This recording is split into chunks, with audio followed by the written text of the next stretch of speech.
Bienvenue sur notre page d'évangélisation Annie Mérimée Couriotes. Vous pouvez nous suivre sur YouTube, Facebook et WhatsApp. Nous avons un groupe d'exhortation sur WhatsApp. Alors aujourd'hui, j'aimerais que nous lisions ensemble le chapitre Jean, le chapitre 1 du verset 1 jusqu'au verset jusque là où le Saint-Esprit va nous conduire.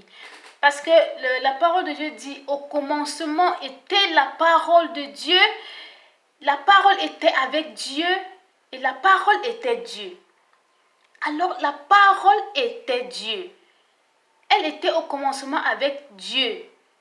Verset 3. Toutes choses ont été faites par elle et rien de ce qui a été fait n'a été fait sans elle, sans la parole qui en elle-même est Dieu. Elle était la vie et la vie était la lumière des hommes. Alors, le verset 5 nous dit que cette lumière a lui dans les ténèbres et les ténèbres ne l'ont point reçue. La lumière de Dieu, qui est Dieu à lui dans les ténèbres et les ténèbres ne l'ont point reçu. Et ça me rappelle de nos jours parce que nous sortons d'habitude pour aller faire de l'évangélisation un peu partout pour amener la lumière partout où il y a l'obscurité. Et j'aimerais rappeler ce matin que je n'ai pas été envoyée aux chrétiens. Je n'ai pas été envoyée à ceux qui ont déjà cru pour les sortir des églises et les ramener dans une autre église. Oh non. Oh non.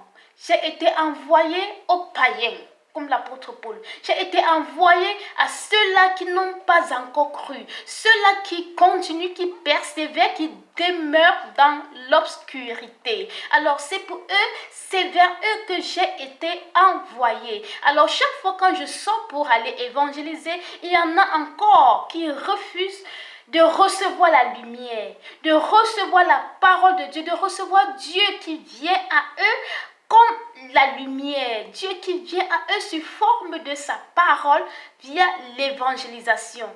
Abba Father.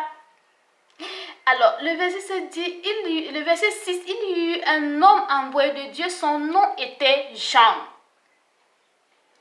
Il vint pour servir de témoin, pour rendre témoignage à la lumière, afin que tous croient en lui. Alors, c'était Jean le Baptiste, Jean qui était un évangéliste parfait, un évangéliste de renom, un évangéliste, celui-là qui a précédé Jésus-Christ, qui est venu pour annoncer Jésus-Christ. Alors, le verset 8 nous dit que, le verset 7 dit, il vint pour servir de témoin, pour rendre témoignage à la lumière, afin que tous croient par lui, par cette parole-là. Alléluia. Alors, 8, il n'était pas la lumière, mais il parut pour rendre témoignage à la lumière. Alors Jean est venu, pas parce que c'est lui qui était la lumière, mais parce qu'il voulait rendre témoignage à la lumière. Alors quand je viens aujourd'hui pour vous évangéliser, je ne viens pas comme la lumière, je viens en tant qu'ambassadrice de Jésus-Christ, je viens en tant que oint de l'Éternel, pour vous témoigner de la lumière, pour vous parler de la lumière, pour vous sortir de l'obscurité où vous êtes, pour vous ramener dans son royaume de lumière, pour mettre la lumière dans ces endroits ténébreux, dans ces endroits qui ont rejeté la lumière. Alors maintenant, c'est un moment de réveil, un moment de prise de conscience. Et nous, pendant cette semaine, nous avons une série d'enseignements que je ferai concernant ce réveil-là, cette prise de conscience-là, parce que quelqu'un a dit la vérité affranchie. Oui, la vérité affranchie et l'ignorance est un crime parfait, un crime total. Alors le verset 9 dit, cette lumière était véritable, qui en venant dans le monde éclaire tout homme. Oh oui, quand tu connais cette lumière, tu es éclairé. On peut dire en ce moment que tu es sorti des ténèbres pour la lumière. Alléluia. Elle est venue chez les siens et les siens ne l'ont point reçue. Oh, j'ai sauté le verset 10. Elle était dans le monde et le monde a été fait par elle et le monde ne l'a point connue. Oui, Le verset 11 dit, elle est venue chez les siens et les siens ne l'ont point reçue. Alors quand on dit souvent que tu es perdu, tu es déjà perdu, tu n'as aucun repère, tu n'es ni en Christ, tu n'es ni nulle part, tu es comme la chauve-souris. Si quelqu'un ne peut pas se perdre s'il n'a pas au préalable appartenu à quelqu'un.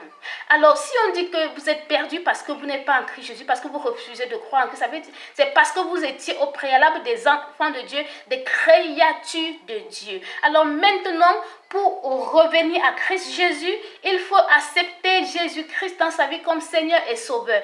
Quand la parole de Dieu nous dit, elle était dans le monde et le monde a été fait par elle et le monde ne l'a point connue.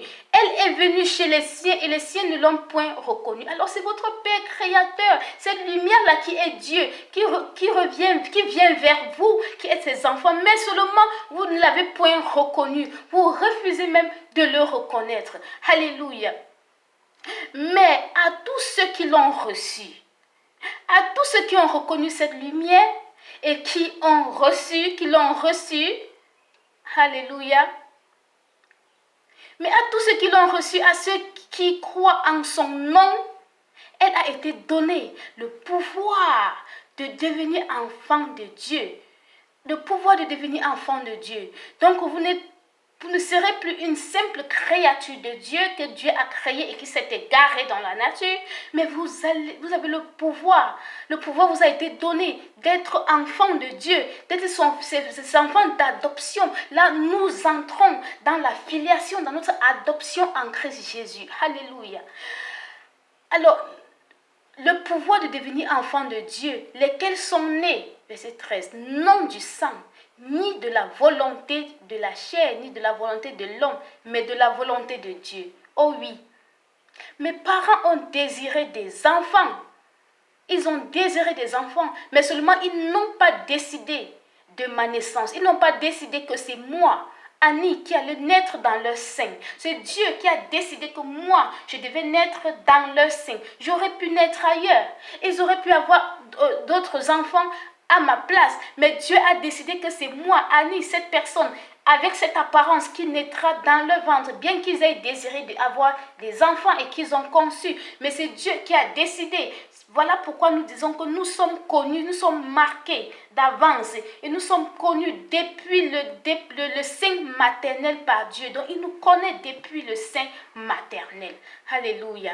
Et la parole de Dieu a été faite chair. Elle a habité parmi nous, pleine de grâce et de vérité. Et nous avons contemplé sa gloire, une gloire comme la gloire du Fils unique venu du Père. Oui. Le Fils unique de Dieu, la gloire, une gloire qui est venue du Père. La parole a été faite chair parce qu'au début était la parole était Dieu et Dieu était avec la parole. Donc Dieu, nous connaissons Dieu sur cette dimension spirituelle-là. Maintenant, il a fallu que Jésus vienne sur la forme humaine. Il est venu sous la forme humaine en la personne de Jésus-Christ, dont la parole s'est faite chair et a habité parmi nous, pleine de grâce et de vérité. Et nous avons contemplé la gloire de l'Éternel, une gloire comme la gloire du Fils unique du Père. Alors Jean, lui, a témoigné et s'est crié. C'est celui dont j'ai dit, celui qui vient après moi m'a précédé, car il était avant moi. Oui. Jean-Baptiste peut le dire. Jean peut le dire. Jean peut le dire qu'il était avant lui parce que Jésus-Christ était. Au départ, au commencement, il y avait le Père, il y avait le Fils, il y avait le Saint-Esprit. Ils étaient des personnes, des entités spirituelles. Donc à ce moment, Jean n'était pas, donc ils étaient avant Jean. Maintenant, Jean peut dire qu'il était avant lui et maintenant, Jean est venu sur la terre pour l'annoncer. Et en ce moment, quand Christ est venu sur la forme physique pour après Jean, voilà pourquoi Jean dit, il a été avant moi et maintenant il arrive, il reviendra sous une autre forme, sous la forme humaine.